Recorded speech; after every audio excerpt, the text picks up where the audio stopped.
Graça e paz, nobres, externamos novamente a nossa gratidão a Deus por esse privilégio que Ele nos proporciona de voltarmos, estarmos juntos para mais uma live, né?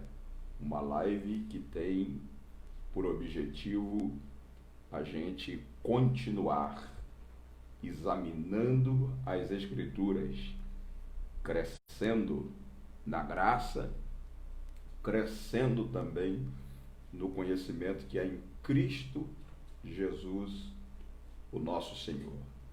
E nós tributamos o nosso louvor a Deus, que nos proporciona este privilégio, né? Jesus disse que não foi nós quem o escolheu, mas foi Ele quem nos escolheu para que fôssemos, dessemos frutos e o nosso fruto permaneça, de maneira que é altamente honroso saber que foi Ele quem nos escolheu, né? Como também a Bíblia diz que ninguém deve tomar essa honra para si, a não ser aqueles que foram devidamente chamados por Deus, como foi Arão, né? E o apóstolo Paulo disse que Deus foi quem nos pôs no ministério de Cristo. E eu me sinto lisonjeado por ter sido agraciado por Deus e quero cumprir com alegria a carreira e o ministério que Ele me proporcionou, né? E a Bíblia diz que Ele deu uns para apóstolos, deu uns para profetas, evangelistas, pastores e mestres. E Ele deu visando o aperfeiçoamento dos santos, para levar a igreja à unidade da fé, ao pleno conhecimento do Filho de Deus, à estatura da plenitude de Cristo, à estatura de perfeição, para que a igreja não seja levada por toda sorte de vento de doutrina que com astúcia induz os homens. E nós louvamos a Deus porque estamos cumprindo cabalmente o ministério que Ele nos confiou de edificar, confortar, consolar e preparar a igreja para ser entregue ao noivo, sem mancha, sem mácula, sem ruga, adornada de pedras preciosas, né? Por isso que empreendemos todos esses esforços no sentido de fazer essas lives, aproveitando essa plataforma digital, aproveitando esse contato virtual com você, com o objetivo da gente crescer na graça e no conhecimento que há em Cristo Jesus, o nosso Senhor. Você que já se conectou, nobre, por favor, já começa aí a divulgar nas suas redes sociais que nós já estamos, como num ditado popular, ao vivo e a cores. E você não pode perder. E as pessoas que você conhece também não podem ficar de fora, porque o assunto de hoje é altamente sugestivo, substancioso. Nós vamos falar hoje sobre a manifestação do anticristo precedendo o reino vindouro. Nós estamos nesse campo da escatologia já há algumas semanas e estamos contando aí com o nobre apóstolo Jefferson Neto, procedente lá da cidade de Boston, nos Estados Unidos da América do Norte, e que tem nos agraciado. Aí já essa é a terceira semana que ele disponibiliza o seu tempo para a gente aprender, né? Para a gente amadurecer, crescer e desenvolver na fé. e nós vamos olhar aqui se ele já está a postos, para que a gente possa, na verdade, chamá-lo para ele entrar aí, para se conectar conosco nessa noite, né? Então, estamos aguardando aí, estamos dando aqui um toquezinho aqui, para ver se a gente consegue conectá-lo, e de imediato nós teremos aí a presença do nobre companheiro conosco na live dessa quinta-feira, né? Estamos acostumados a fazer as nossas lives na terça-feira, como você participou da live da terça-feira agora, quando na verdade falamos sobre a igreja e a sua missão, né? O agosto de Deus. Você que ainda não teve a oportunidade de participar das nossas aulas, essa foi a segunda aula que a gente ministrou na terça-feira. Está disponível no nosso canal no YouTube. Você que não teve a oportunidade de participar da aula, você pode dar um clique aí no nosso link no canal e assistir a aula e participar da aula. Não apenas participar, mas também poder, na verdade, se inscrever no nosso canal, nos dando aí a oportunidade de tê-lo conectado com a gente, para que possamos interagir com você. Todas as vezes que tivermos aí conteúdos novos, você vai tomar conhecimento, você será informado com antecedência. Então se inscreva lá no nosso canal do YouTube, tá? Porque será uma alegria muito grande poder estar conectado aí com você.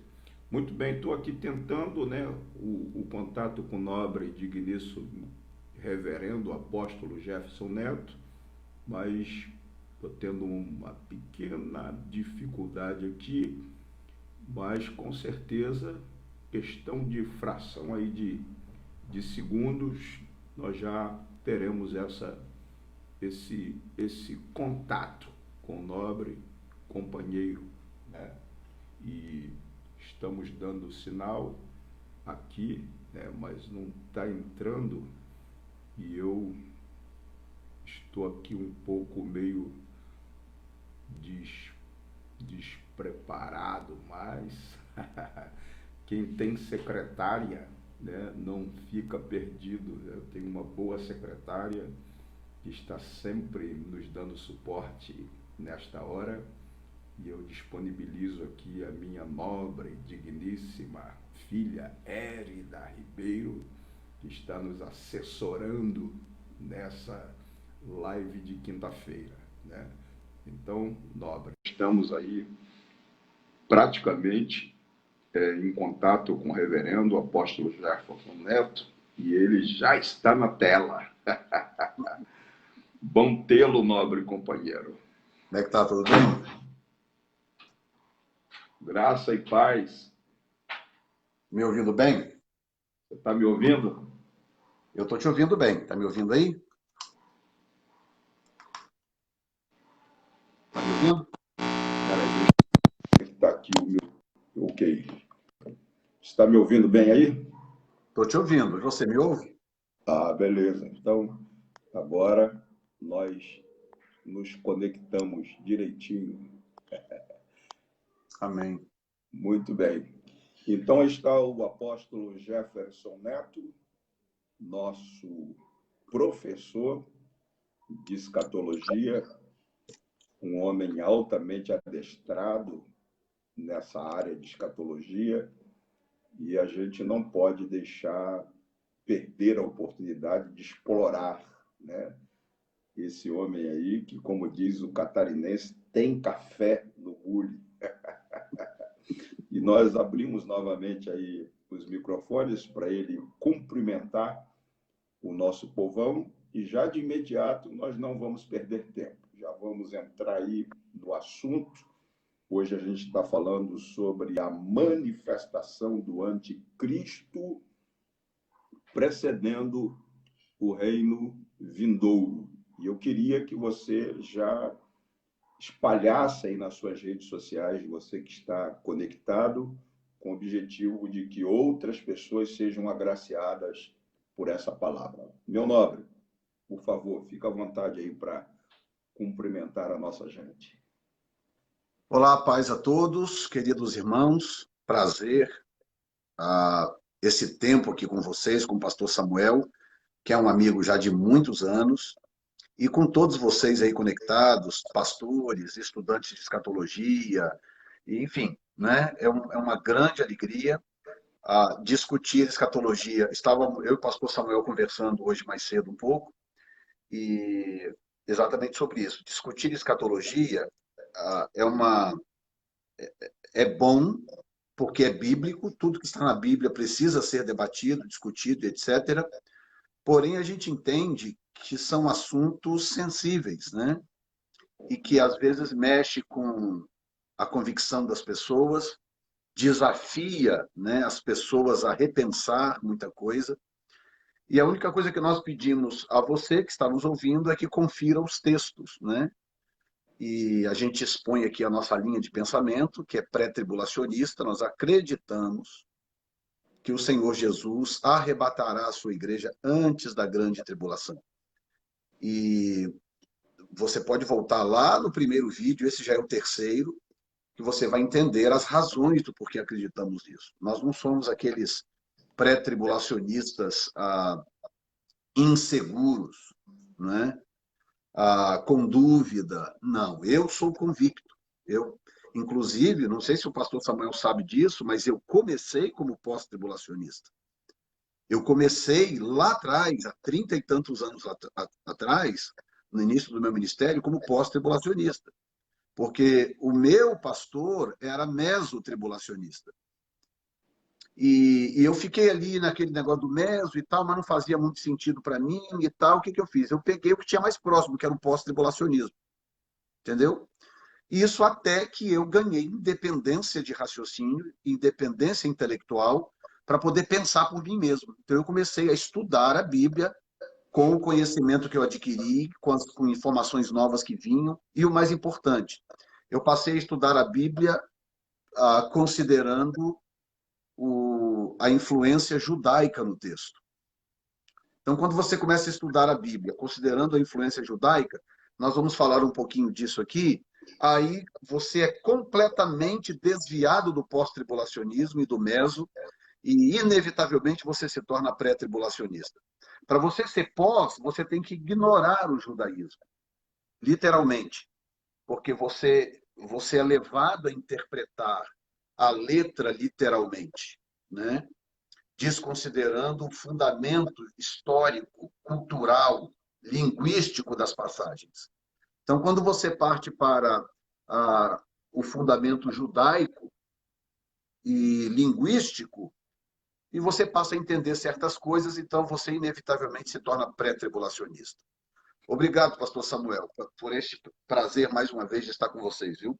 Não, o prazer é nosso. Nós é que temos sido altamente beneficiados, temos sido agraciados por Deus de tê-lo conosco participando das nossas lives e, com certeza, enriquecendo a vida de uma multiplicidade de pessoas em diferentes partes do mundo. Eu estava olhando o relatório nosso e tem gente conectada conosco no Japão, do Canadá, Portugal, tem gente conectada com a gente, Costa do Marfim, Angola, né? E Estados Unidos, aí onde você está, aqui no Brasil, aqui é predominante, né? E nós, de fato, louvamos a Deus pela sua vida. Outro sim, só para deixar os nossos nobres irmãos contextualizados, o pastor falou sobre o pré, falou sobre o meso e falou também sobre o pós, né? Então, são pré-tribulacionistas e nós estamos conversando sobre escatologia sob o ponto de vista da escola pré-tribulacionista, e nós temos ainda duas escolas, que é a escola do Meso, que acredita que a igreja será arrebatada no meio da grande tribulação, e temos o pós-tribulacionista, que acredita que a igreja será arrebatada após a grande tribulação. Enquanto nós somos pré-tribulacionistas, que acreditamos que a igreja será arrebatada antes da grande tribulação. Só para contextualizá-lo. Nobre pastor, esse assunto sobre a manifestação do anticristo é um assunto que eu penso que há uma expectativa muitíssimo grande por parte das pessoas que estão conectadas conosco nesta noite, porque é um assunto assim até folclórico de alguma forma, né? A gente vem acompanhando aí, teve uma época que as pessoas diziam que era o Bush, o presidente Bush era o anticristo. Depois entrou o Obama, passaram a dizer que era o Obama, o anticristo, né? E aí outras pessoas, quando o Papa entrou e começou a expor a sua forma de conduzir o Vaticano, também se inclinaram a crer que o Papa seria o anticristo. E agora está uma febre aí entre o Macron e o Trump. Então, de alguma forma, esse campo escatológico que discute a questão da manifestação do anticristo chega a ser até um tanto folclórico, né? Mas a gente quer aproveitar a sua experiência nessa área de escatologia para tirar algumas dúvidas e deixá-lo, né, assim, à vontade para nos ajudar, né? E já abrindo já o leque aí para você falar desses personagens aí que ganharam status, né, de anticristo. Eu costumo dizer que tem gente que troca de anticristo como troca de roupa, né? É verdade. Todo dia ele se apaixona por um anticristo novo, né? E é desse jeito. E isso é lamentável, porque isso mostra ah, o estado de, sabe, de lamentável que está parte da igreja, né? Ah, boa parte do povo de Deus não sabe para que lado o nariz aponta. Abraça qualquer coisa, aceita tudo, dá amém para qualquer negócio, dá glória a Deus para qualquer coisa que se diz. Então, ah, não é todo o segmento evangélico que, que investe no seu povo o que você sabe muito bem, é uma linguagem que você entende muito bem, porque você é um mestre, você é um ensinador, escritor de livros, ministrador de cursos, professor de seminário, quer dizer, você entende muito bem o valor do ensino, né? do ministério do mestre, né? Inclusive, o ministério do mestre ele tem duas promessas tremendas. Uma feita através de Paulo, outra através de Daniel. A Bíblia diz que aquele que ensina a muitos a justiça refugirão como as estrelas. Há uma promessa de Deus para quem mantém o povo educado biblicamente. Porque o povo de Deus, sem uma educação bíblica, é um povo desorientado, é um povo que abraça qualquer teoria maluca, qualquer coisa. E os canais, alguns canais aí no YouTube, prosperam por causa dessa desinformação do povo de Deus. Então, quando eu vejo pessoas apontando Macron, Trump, Obama, esses caras como anticristo, você entende duas coisas. Número um, essas pessoas não entendem o caráter da grande tribulação. E número dois, essas pessoas não entendem quem será essa figura monstruosa que nós chamamos de anticristo. Confia em mim, pastor, as pessoas não têm a menor noção do que elas estão falando. Quando a pessoa diz que Emmanuel Macron pode ser o anticristo, alguns, inclusive, afirmam que ele é o anticristo. Primeiro, tem zero conhecimento textual, porque a Bíblia aponta o rumo do anticristo, de onde que ele virá. Nós vamos falar disso hoje. A Bíblia aponta claramente qual será a origem do anticristo. Então, as pessoas não têm conhecimento textual para poder apontar um indivíduo como Macron. Perfeito. Agora, por exemplo, o Donald Trump conseguiu um acordo entre Israel e os Emirados Árabes, né?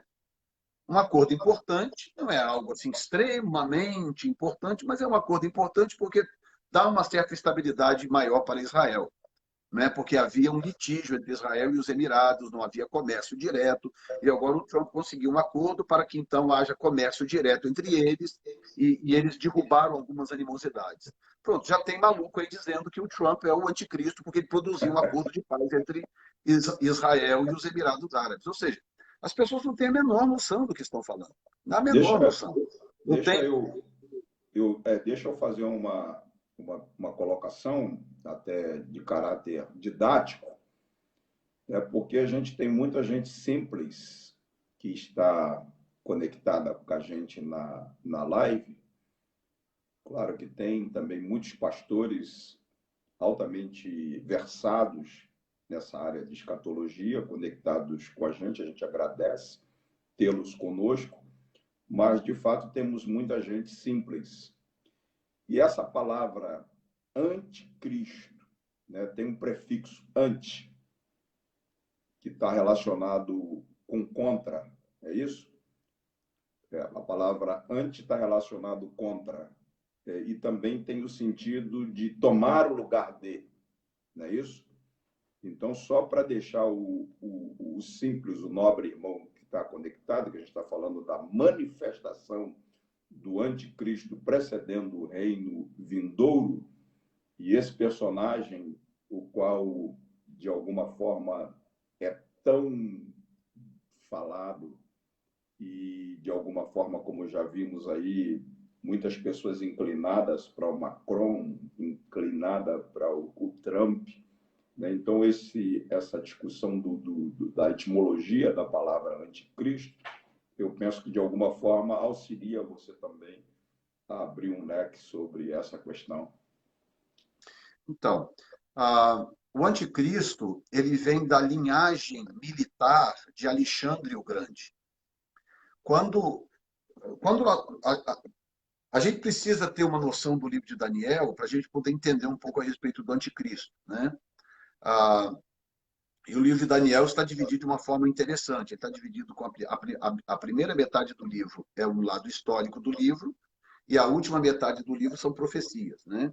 Então, do 1 ao 6 é história, apesar de que tem a visão do capítulo 4 e o sonho, a visão do capítulo 2 e o sonho de Nabucodonosor do capítulo 4, da árvore, mas os primeiros 6 capítulos são tidos como histórico. E do 7 para frente são as visões. Então, o que os organizadores do Velho Testamento fizeram?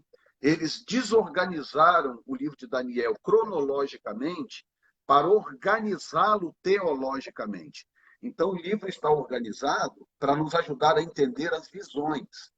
O livro está fora de ordem cronológica, mas isso é para nos ajudar a entender as visões. Então, por quê? Porque quando chega no capítulo 7, que é quando abre a segunda parte do livro, começa com uma visão. Nessa visão, Deus começa a dar para Daniel a rota do anticristo. Porque essas visões de Daniel não se iludam. Essas visões, elas existem para nos dar a rota do anticristo. É para isso. Porque começa no capítulo 7, aquilo vai afunilando até o 11. Quando chega no 11, o caráter do anticristo é claramente delineado. Então, por exemplo, no capítulo 7, nós temos a revelação dos 4 impérios e dos 4 espíritos, né? Porque são 4 principados, 4 bestas demoníacas do inferno que comandam e que comandaram 4 impérios naquela época. E eles são apresentados no capítulo 7. Aqui começam as curiosidades. Eu não sei se vai dar tempo de falar tudo hoje, mas eu vou lançar o máximo de fundamento que der. O que faltar, a gente continua na próxima. Certo. Tá? Então, quando chega no capítulo 7, diz que no primeiro ano de Belsazar, rei da Babilônia, teve Daniel na sua cama um sonho e visões da sua cabeça, escreveu logo o sonho e relatou a suma das coisas.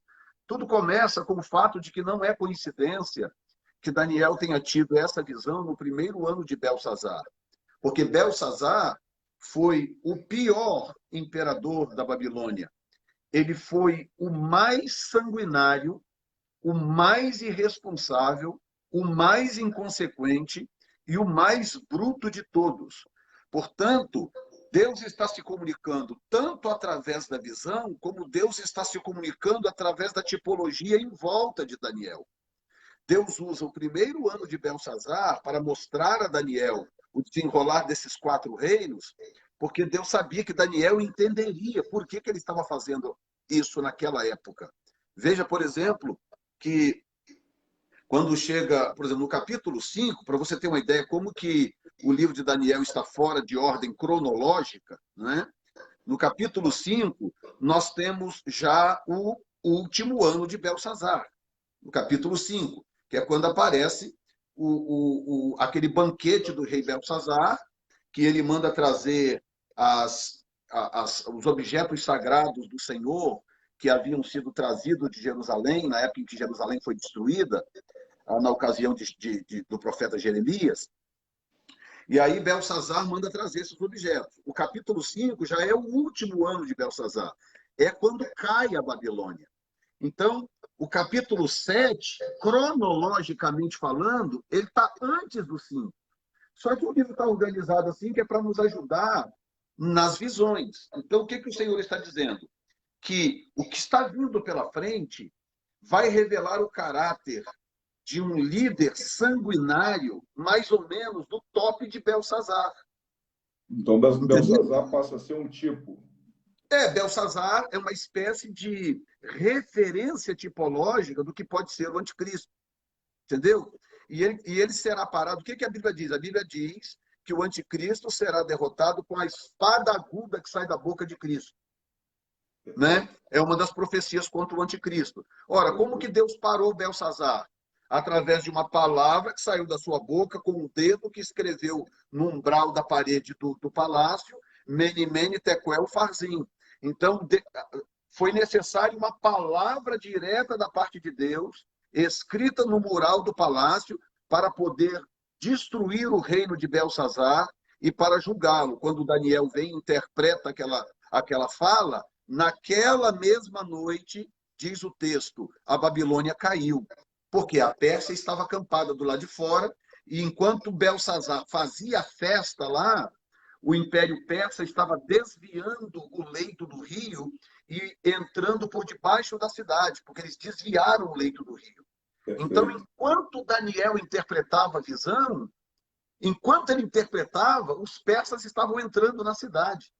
Interessante. Então, existe um universo tipológico, referencial, que aponta, que usa a figura de Belsazar para nos ajudar a entender em que direção nós devemos andar. Então, veja bem, Belsazar ele não é referência geográfica, ele é referência de caráter, perfil comportamental. Pode falar, pastor. Não, na verdade, é só para contextualizar o que você está dizendo, é que ele estava usando os objetos sagrados do templo e profanando o sagrado, que é uma das atitudes que o anticristo vai tomar também, né? Exatamente. Exatamente isso. Então ele está sentado no seu trono, né? E lá no seu trono ele decide profanar o sagrado, ele decide usar. Olha só que coisa diabólica. Por que esse cara resolveu fazer um negócio desse? Então tem que ser algo satânico. Então, naquele momento, vem uma espada aguda da boca do Senhor, que é a sua palavra escrita, e destrona ele e o destrói. Muito bem. Então, começa no capítulo 7, ou seja, não é à toa que esta visão está vindo no primeiro ano de Belsazar. Não é à toa. Deus está começando a dar a rota. E nesta visão, o Senhor mostra 4 reinos, né? Babilônia, Pérsia, Grécia e Roma. Tá? Isso no capítulo 7. A Pérsia e a Grécia são descritas como sendo... Bom, no versículo 6, diz que depois disso eu continuei olhando, e eis que outro semelhante a um leopardo. Bom, o leopardo nós sabemos que é a Grécia. A Pérsia aparece no capítulo 5, que diz: Continuei olhando, e eis que o segundo animal, semelhante a um urso, o qual se levantou de um lado, tendo na sua boca 3 costelas e tal. E no 6 aparece o leopardo. Então, o urso é símbolo da Pérsia e o leopardo é símbolo da Grécia. Tá? Então, eu quero que vocês mantenham isso em mente, que o urso simboliza a Pérsia e o leopardo simboliza a Grécia. Então, aparece uma águia, um leão com asas de águia, simbolizando a Babilônia. E eu posso explicar depois por quê. Porque tanto o leão quanto a águia são reis nos seus devidos habitats. O leão é o rei da savana, dentre os animais terrestres, e a águia é a rainha dos pássaros. Tá? Exato. Então, os dois simbolismos da Babilônia são simbolismos de liderança, o que significa que os dois principados que operavam na Babilônia são os dois principados que vão operar no tempo do fim. Porque capítulo 13 de Apocalipse, o espírito que está dominando ali é o espírito babilônico. No capítulo 17 também, e do capítulo 18 para frente, para você ter uma ideia, a Bíblia gasta 2 capítulos e meio só para anunciar a queda da Babilônia. Tem 6 versículos para falar do milênio inteiro. E a Bíblia gasta 2 capítulos e meio só para falar da queda da Babilônia. Tá? Porque é o espírito babilônico que governa. Esse é o espírito que governa. Então, nós temos um caráter tipológico do anticristo, que é Belsazar, por isso que a Bíblia começa no início do seu governo.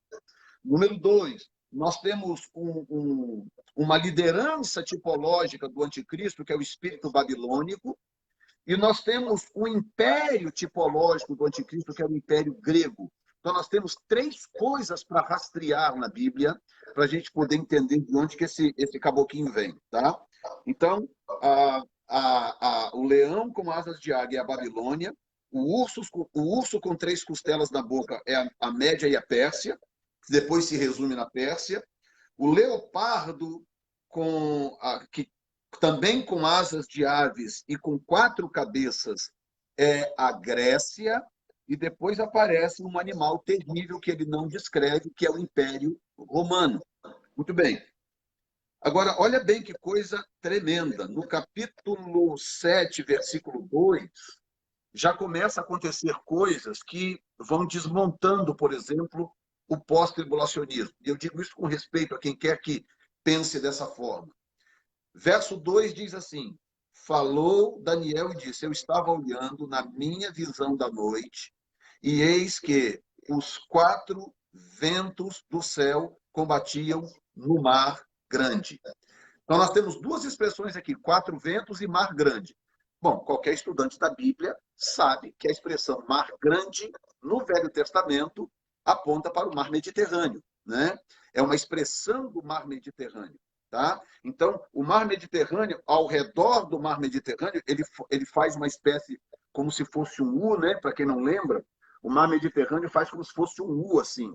E ao redor do mar Mediterrâneo é onde a história de todos esses impérios se desenrolou. Então, nós temos tanto a Babilônia, como a Pérsia, a Grécia, até Roma, que veio lá de cima, do norte, no caso da Europa, também se fortaleceu ao redor do mar Mediterrâneo. Então, quando ele fala dos 4 ventos batalhando no grande mar, essa expressão tem 2 significados. Primeiro, que a palavra vento é ruach, tá? É a mesma palavra para espírito. Então, ele está falando do fortalecimento de impérios a partir do domínio de seus respectivos espíritos. Tá?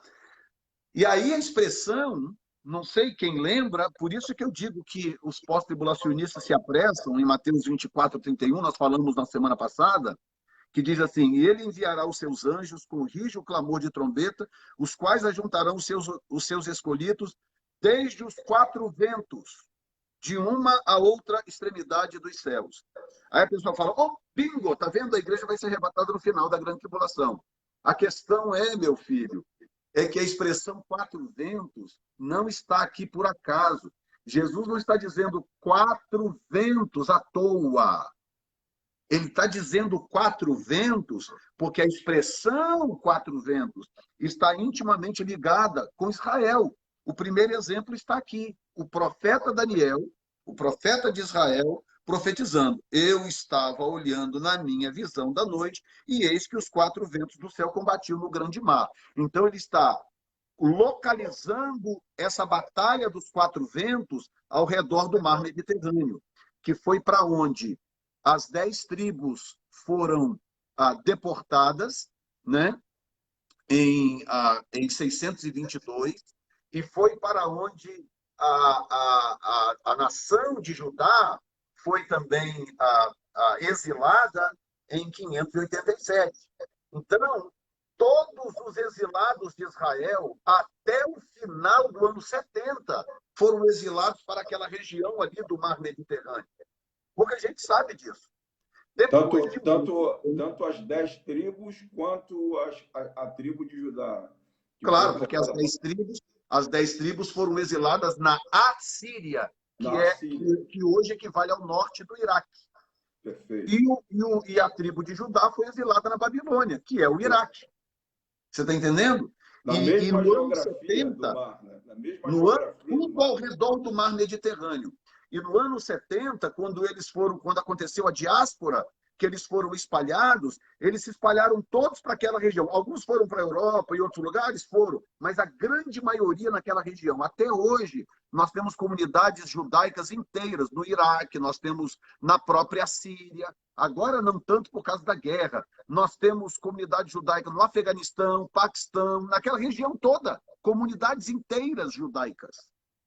Porque isso vem desde aquela época.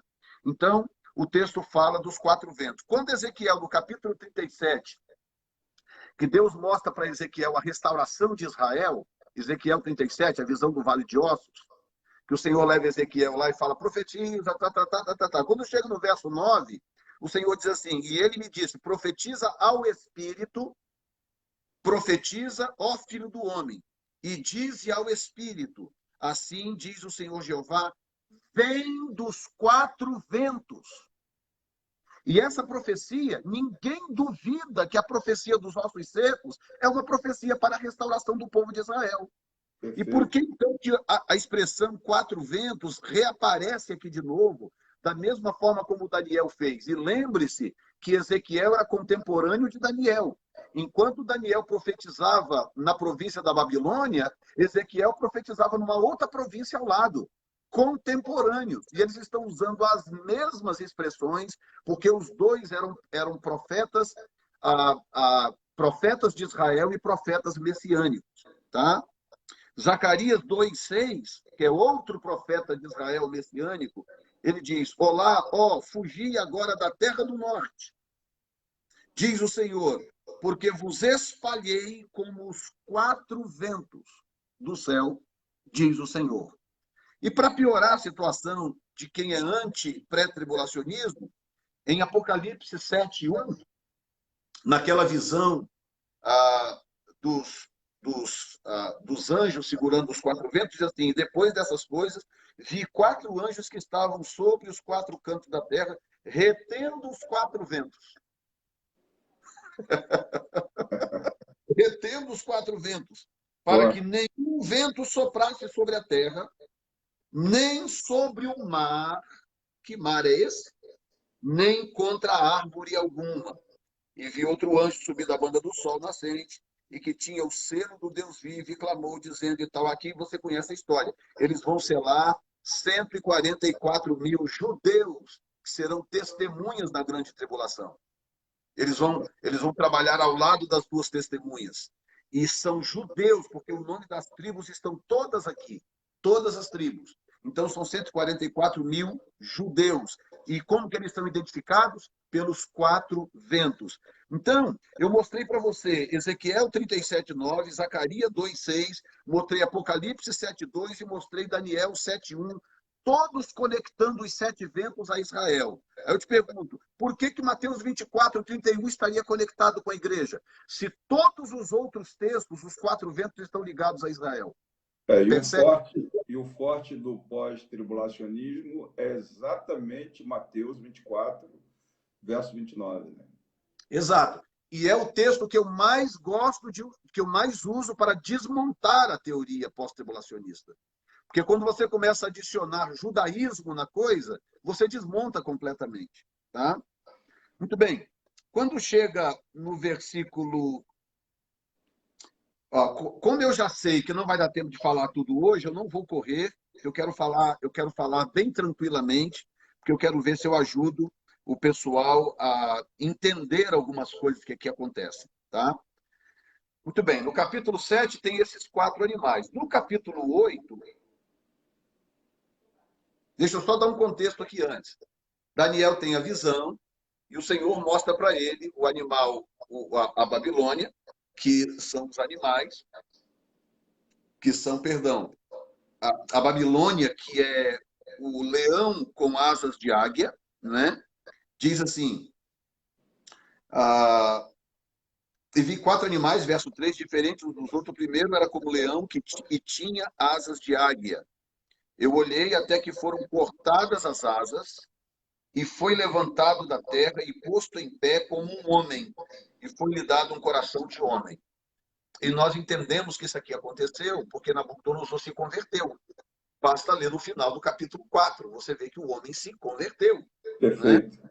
Então, a parte daquele principado, ele é reduzido, né? Mutilado, melhor dizendo, porque com a conversão de Nabucodonosor, houve então uma mutilação do poder babilônico, mas ela ainda conserva a tipologia do leão. Tá? E aí ele diz que, continuei olhando, e eis aqui o segundo animal, semelhante a um urso, o qual se levantou de um lado, tendo na boca 3 costelas, entre os seus dentes, e foi dito assim: levanta e devora muita carne. Essa aqui é definitivamente a Pérsia, mas não dá tempo para explicar os detalhes. Verso 6. Depois disso eu continuei olhando, e eis que outro semelhante a um leopardo, e tinha 4 asas de águias nas suas costas, de ave, perdão, nas suas costas. Tinha também esse animal 4 cabeças, e foi-lhe dado domínio. Aqui começa a tipologia imperial do anticristo. Porque eu vou repetir. Belsazar fala de um caráter tipológico do anticristo. A Babilônia fala de uma liderança tipológica do anticristo. E o império, ou melhor dizendo, Alexandre o Grande, da Grécia, ele fala de um governo tipológico do anticristo e da tipologia territorial do anticristo. Nós vamos ver isso no capítulo 8, logo na frente. Então, ele fala do domínio. Bom, aqui vem por que eu digo que esse pessoal que fala do Macron, o fulano e o ciclano, não tem a menor noção de quem é o anticristo. O anticristo, ele será um monstro. Um monstro. Só que um monstro com cabeça de gênio. Tá? Você nunca viu na história da humanidade alguém como o anticristo. Nós temos ideias, como um Hitler da vida, como Antíoco Epífanes, como nós temos tipos que nos dariam uma pequena noção, mas nós sabemos, quem estuda a linguagem tipológica sabe que o tipo é sempre infinitamente menor do que o antítipo. E aí agora vale explicar para o povo simples aí que você costuma dizer que o antítipo é a consumação do tipo. Então, por exemplo, quando eu digo que Jesus é o leão da tribo de Judá, então significa que o leão é o tipo, Jesus é o antítipo. Quando a Bíblia chama Satanás de antiga serpente, significa que a serpente é um tipo, Satanás é o antítipo. Ou seja, quando eu coloco um leão aqui, coloco o Cristo aqui, qual que é infinitamente melhor e maior? Cristo, lógico. Perfeito. O leão é o tipo, Cristo é o antítipo. Então, se Antíoco Epífanes, Hitler, Nero e alguns outros, Belsazar e Alexandre o Grande, são tipos do anticristo, imagina a dimensão do anticristo. Para o anticristo ser o antítipo, ele tem que ser infinitamente pior do que todos esses juntos. Misericórdia, hein? Você está entendendo?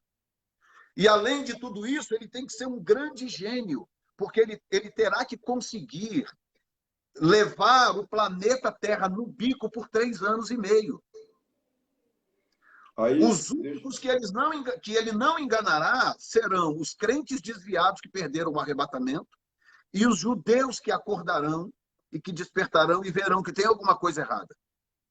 Mas o resto do mundo vai comer nas mãos dele.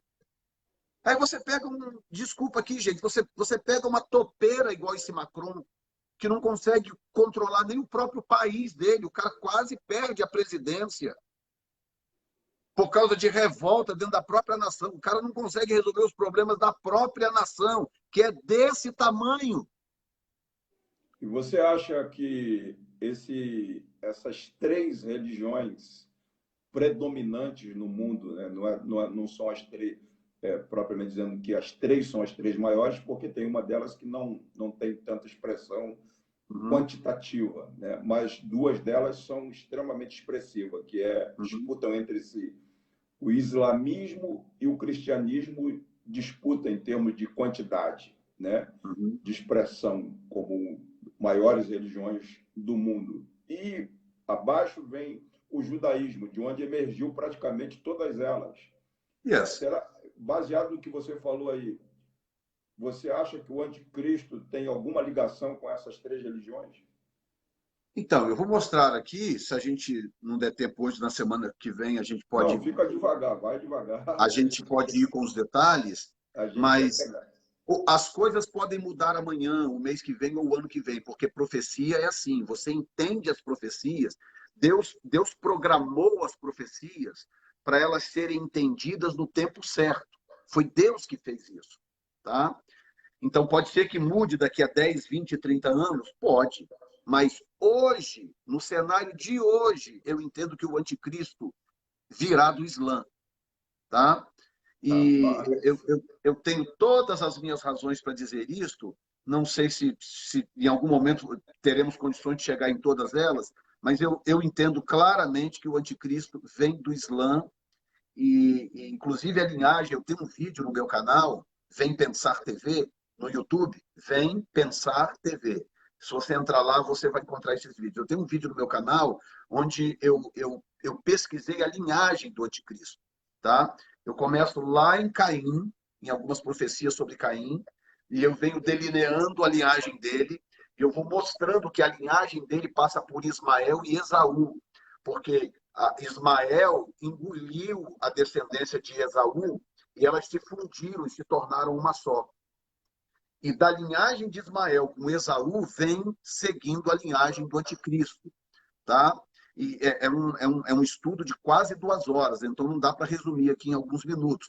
Mas eu tenho esse vídeo com todos os detalhes sobre esta linhagem, que é então, o que eu o pessoal acredito que está aí conectado, que está estudando a matéria, tem a oportunidade de entrar no canal do apóstolo Jefferson Neto, Vem Pensar, né? E ter a informação sobre esse tema que é altamente substancioso, né? Exatamente. Muito bem. Agora, o que acontece? O texto começa a nos dar diretrizes quando, no verso 8, ele diz assim, estando eu considerando as pontas, primeiro ele fala da ponta notável, né? Depois disso, continuei olhando nas visões da noite, e eis que o quarto animal, terrível, espantoso e muito forte, e que tinha dentes grandes de ferro, ele devorava e fazia em pedaços, pisava aos pés que sobejava, era diferente de todos os animais que apareceram antes dele, e tinha 10 pontas. Aí diz assim, estando eu considerando as pontas, eis que entre elas subiu outra ponta pequena, diante da qual 3 das primeiras pontas foram arrancadas, e eis que nessa ponta havia olhos, como olhos de homem, e uma boca que falava grandiosamente. E continuei olhando, até que foram postos uns tronos, etc. Muito bem. esse personagem do capítulo 8, até uns anos atrás, eu achava que era o anticristo. Eu entendia, assim, como muita gente entende que é o anticristo. Mas a grande verdade é que esse indivíduo não pode ser o anticristo, porque ele difere um pouquinho do personagem do capítulo 8. No capítulo 7 tem uma ponta pequena, e no capítulo 8 tem uma ponta muito pequena, tá? Que inclusive são duas expressões, deixa eu localizar aqui, duas expressões que Daniel usou e que, portanto, não pode ser por acaso. Ele usa isso como uma forma de nos orientar. Por exemplo, no verso 9 ele diz, e de uma delas saiu uma muito pequena. Tá? Depois eu vou voltar nesses textos nos próximos ensinos para poder falar. Mas o que acontece? É que o texto do capítulo 7, capítulo 7, versículo 8, deixa eu voltar aqui um pouquinho, ele diz que, versículo 7 e 8, ele diz, estando eu considerando as pontas, eis que entre elas subiu outra ponta pequena. Tá? Então, o que acontece é o seguinte, é que, apesar da semelhança, quando você lê os textos, você é tentado a entender que são as mesmas pessoas, mas não é, porque a informação que está aqui no verso 8, inclusive o próprio tempo verbal que é usado, que diz assim, diante da qual 3 pontas primeiras foram arrancadas, e eis que nessa ponta havia olhos como olhos de homens de uma boca que falava grandiosamente. Continuei olhando, até que foram postos uns tronos e tal. Então, o texto dá um salto. Mas, basicamente, se você ler com calma o texto, você vai ver que esse texto aqui está falando de um personagem histórico, um personagem que ficou na história. Porque, inclusive, ele fala de guerras sucessivas, conflitos sucessivos com o povo de Israel, o que não acontecerá com o anticristo. O anticristo terá um único conflito com Israel, que é o Armagedon. Um conflito. Só que esse conflito vai ser tão devastador que Jesus tem que voltar a tempo, senão Israel é aniquilado. Então, é um conflito. E o texto dá a entender que são vários conflitos, portanto, não é o anticristo. Na minha humilde opinião, eu acho que essa figura do chifre pequeno do capítulo 8 é Maomé, porque descreve muito bem a história entre Maomé, o início do Islã e as batalhas contra os judeus. Tá? Essa é a minha opinião. Quando chega no capítulo 8, portanto, eu vou ter que avançar agora, não vai ter jeito, Daniel afunila. Porque no capítulo 4 ele fala de Babilônia, Pérsia, Grécia e Roma. No capítulo 8, ele foca só na Pérsia e na Grécia. Então ele afunilou. Ele saiu de 4 impérios e desceu para 2. Quando chega no 11, ele foca só na Grécia. Então, olha o afunilamento. Capítulo 7, 4 impérios. Babilônia, Pérsia, Grécia e Roma. Aí no capítulo 8, ele foca no conflito entre Pérsia e Grécia. No capítulo 11, ele fica só na Grécia, só nos conflitos entre os dois impérios, Ptolomaico e Seleucida, oriundos do Império Grego, porque os 4 ventos, que são os 4 reinos de Alexandre o Grande, são herdeiros do espírito dominador de Alexandre o Grande. Então, o anticristo desce por essa linhagem de domínio de Alexandre o Grande. Chega ao ponto de, territorialmente, o texto conectar os dois. Olha bem, ele fala do bode, que é o símbolo também da Grécia, e, infelizmente, eu não vou ter tempo aqui para explicar. Por exemplo, nós já temos o leopardo no capítulo 7 como símbolo da Grécia. Por que eu preciso agora de um bode? Se eu já tenho o leopardo lá. Estão entendendo? Número 2, eu já tenho um urso como símbolo da Pérsia. Por que no capítulo 8 eu preciso de um carneiro? Com 2 chifres. Mas me lembrem que na semana que vem eu vou explicar por que o leopardo aqui não serve e o urso aqui também não serve. Por que que Deus precisava de dois tipos novos para a Pérsia e a Grécia? Tá? Que vai nos ajudar a entender o caráter do falso profeta e o caráter do anticristo. Porque é isso que o texto está revelando, sobre o falso profeta e o anticristo. Tá? Que não se esqueça que o falso profeta no Apocalipse, ele é um cordeiro com dois chifres. No Apocalipse. E a Pérsia aqui aparece como um carneiro com dois chifres. Perfeito. Você está entendendo?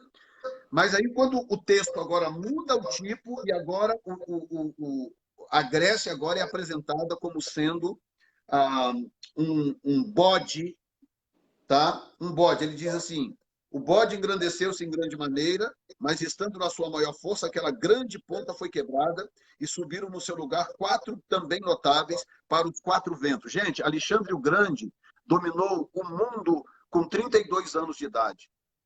Aos 32 anos de idade, ele entrou em depressão porque ele não tinha mais o que fazer.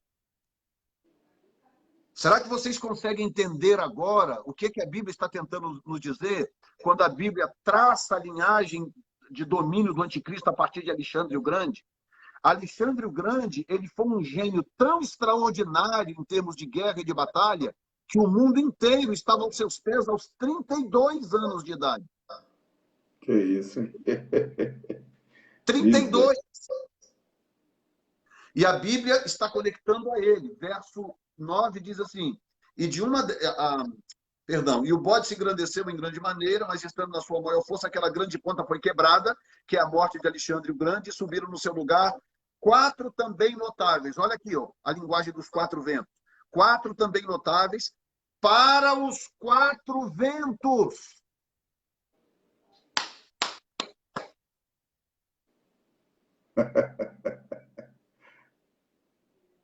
Verso 9. E de uma delas, ouçam, por favor. Então, vamos identificar aqui quais são essas quatro pontos que eu preciso sair daqui a 2 minutos. Misericórdia. Lisímaco, Cassandro, Ptolomeu e Seleuco. Os quatro ventos de Alexandre o Grande. Lisímaco, Cassandro, Ptolomeu e Seleuco. Tá?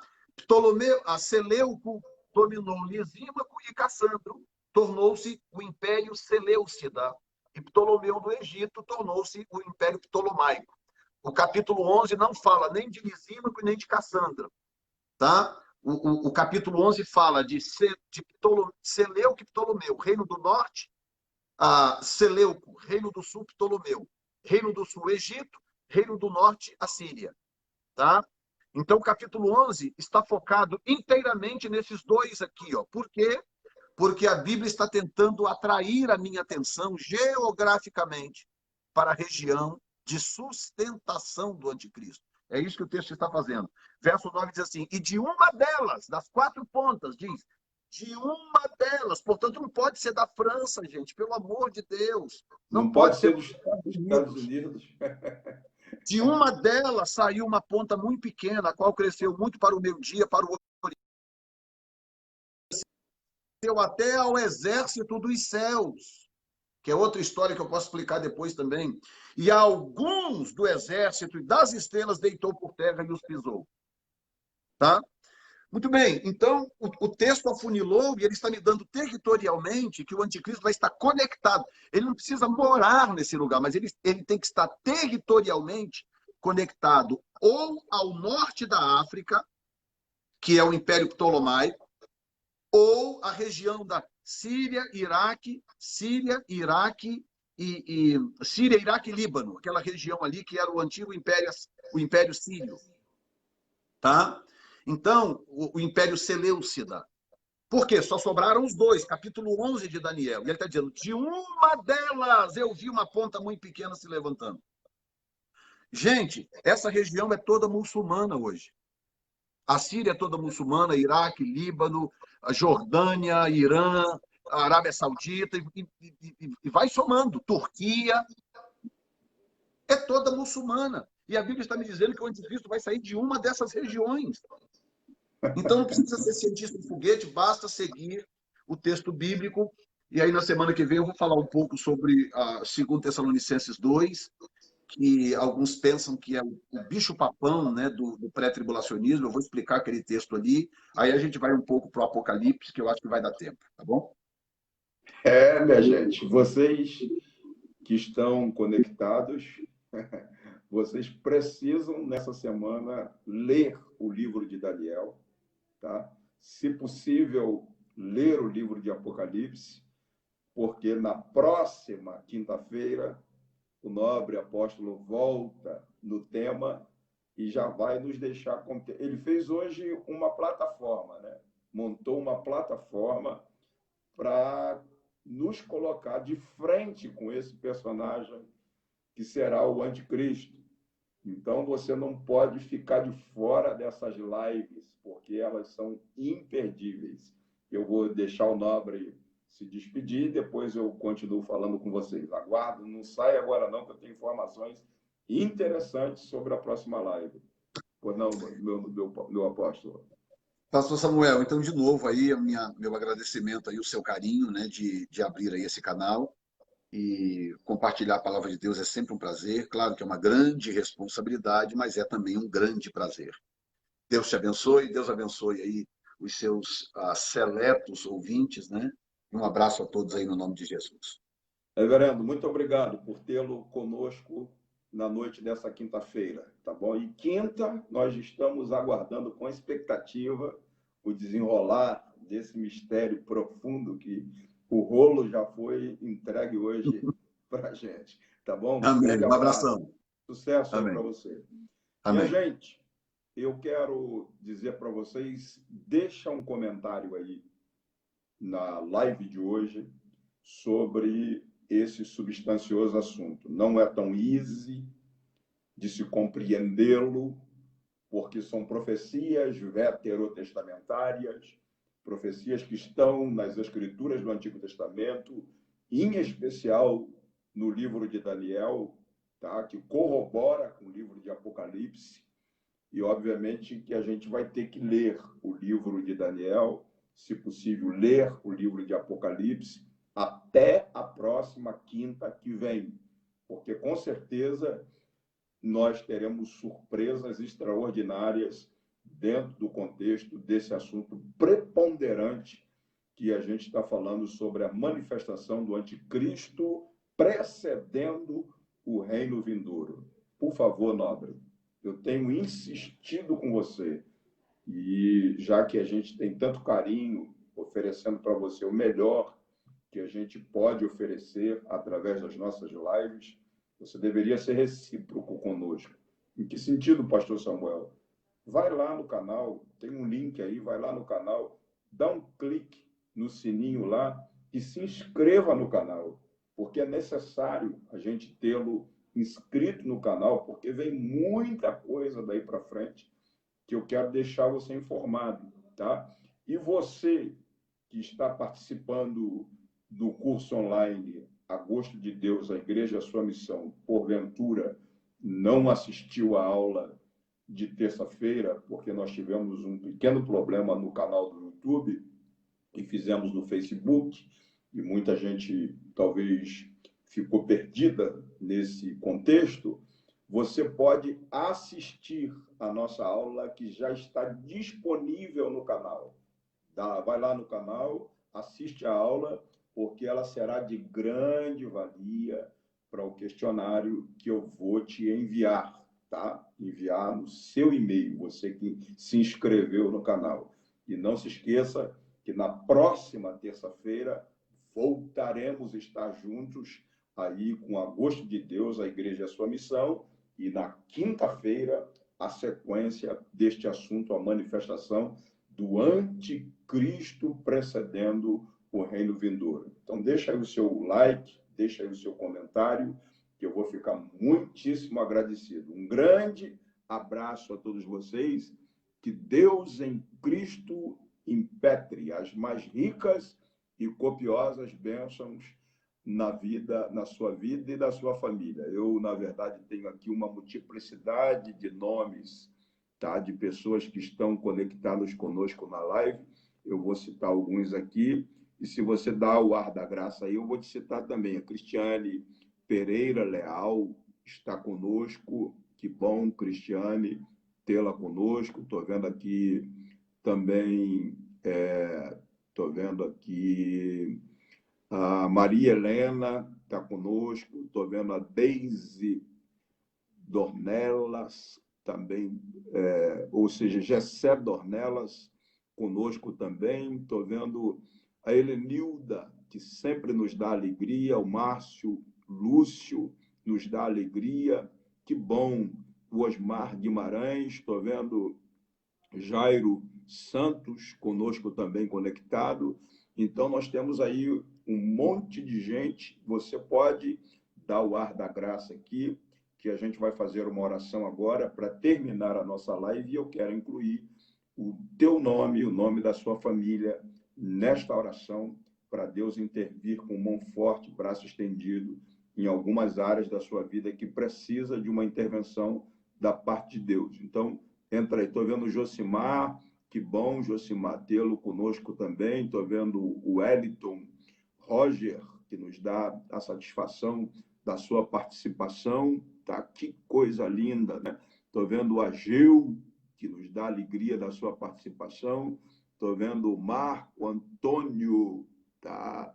Marco, ou seja, Marco Tenório, que nos dá alegria também da sua participação conosco. O Roberto